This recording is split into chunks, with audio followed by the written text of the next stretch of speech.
Hi friends, welcome to my channel. இன்றைக்கி இந்த வீடியோவில் என்ன பார்க்க போகிறோன்னு பார்த்தீங்கன்னா, ஒரு டேஸ்டியான லஞ்ச் பாக்ஸ் ரெசிபி தான் பார்க்க போகிறோம். கத்திரிக்காய் சாதம் எப்படி பண்ணுறதுன்னு பார்க்கலாம். ஒரு கடாயில் கொஞ்சமாக நல்லெண்ணெய் எடுத்துக்கலாம். அதில் கடுகு, உளுந்தம்பருப்பு சேர்த்து தாளிச்சிக்கலாம். இப்போ இது கூட காஞ்ச மிளகாய் 2 சேர்த்துக்கலாம். அதாவது மிளகாய் வத்தல் வந்துட்டு 2 சேர்த்துக்கலாம். இப்போ இது கூட கொஞ்சமாக கருவேப்பிலை, 2 பல்லு பூண்டு தட்டி ஆட் பண்ணிக்கலாம். இது நல்ல ஸ்மெல்லும் நல்லாயிருக்கும், அதே மாதிரி டைஜஷனுக்கும் நல்லா ஹெல்ப் பண்ணும். இப்போது கட் பண்ணி வச்சுருக்கிற பெரிய வெங்காயத்தை இது கூட ஆட் பண்ணிக்கலாம். நான் வந்துட்டு ஒரு பெரிய சைஸ் ஆனியன் எடுத்துக்கிட்டேன். உங்களுக்கு நீங்கள் எந்தளவு பிரிஞ்சால் எடுக்கிறீங்களோ அதுக்கு தகுந்த மாதிரி எடுத்துக்கோங்க. ஒரு பெரிய வெங்காயத்துக்கு 2 தக்காளி அந்த மாதிரி கட் பண்ணிக்கோங்க. இங்கே நான் வந்துட்டு 2 தக்காளி கட் பண்ணி ஆட் பண்ணியிருக்கேன்.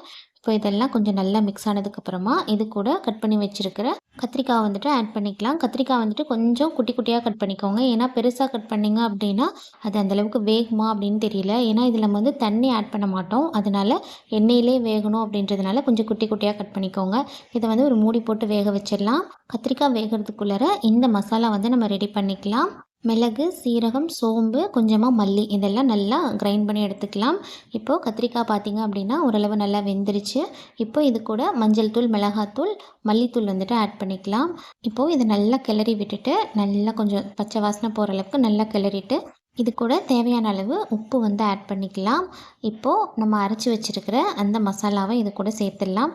மிளகு, சீரகம், சோம்பு, மல்லி இது 4ஐயும் வறுக்க வேண்டாம், அப்படியே பச்சையாகவே அரைச்சி நம்ம இது கூட ஆட் பண்ணிக்கலாம். அந்த அரோமா வந்துட்டு ரொம்ப சூப்பராக இருக்கும். நீங்கள் ட்ரை பண்ணி பாருங்கள். பச்சையாக அரைச்சி இது கூட அப்படியே ஆட் பண்ணிக்கோங்க. இப்போ இதை நல்லா கிளறி விட்டுடுங்க. இப்போது இதை எண்ணெய் பிரிஞ்சு வர்ற அளவுக்கு இது வந்துட்டு வேகணும். ஸோ ஒரு மூடி போட்டு வேக வச்சிடலாம். தண்ணி ஆட் பண்ணக்கூடாது. தண்ணி ஆட் பண்ணிங்கன்னா உங்களுக்கு டேஸ்ட் மாறிடும். பார்த்திங்கன்னா இந்த அளவுக்கு எண்ணெய் நல்லா பிரிஞ்சு வரணும். இந்த ஸ்டேஜ் வந்ததுக்கப்புறமா அப்படியே நம்ம ஸ்டவ் வந்துட்டு ஆஃப் பண்ணிடலாம். பாருங்கள், நல்லா கத்திரிக்காய் வெந்துருச்சு, மசாலாவுமே நல்லா பிடிச்சிருச்சு.